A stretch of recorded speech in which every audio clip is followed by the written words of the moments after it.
வெற்று காகிதம் என ஒருபோதும் எண்ணாதே. ஒரு நாள் அவன் பட்டமாய் பறப்பான், நீயும் அண்ணாந்துதான் பார்க்க வேண்டும்.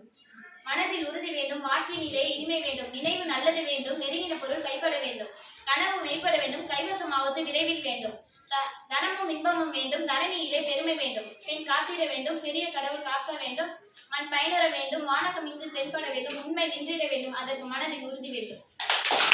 தமிழக கவிஞர், சுதந்திர போராட்ட வீரர் மற்றும் பெண் கல்விக்காக போராடியவர் ஆவார். அவர் தூத்துக்குடி மாவட்டத்தில் எட்டயபுரத்தில் டிசம்பர் 11, 1882 ஆண்டு பிறந்தார். அவருடைய தந்தையார் பெயர் சின்னசாமி ஐயர், தாயார் பெயர் லட்சுமி அம்மாள். இவர் 11 வயது இருக்கும்போது கவிப்பாடும் ஆற்றலையும் புலமையையும் பாராட்டி எட்டயபுரம் மன்னர் இவருக்கு பாரதி என்று பெயர் வழங்கப்பட்டிருக்கிறார்.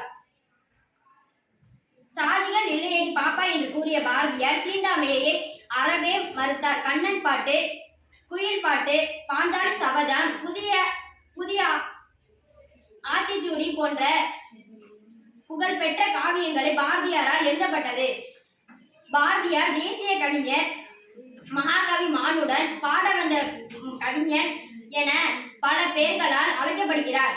தேசிய கவிஞர் 1921 ஆண்டு செப்டம்பர் 11 39 வயதில் இவர் இவ்வுலகை விட்டு பிரிந்தார். கவிஞர் பிரிந்தாலும் அவருடைய கவிதைகள் இன்றும் நமக்கு பயனுள்ளதாக இருக்கிறது.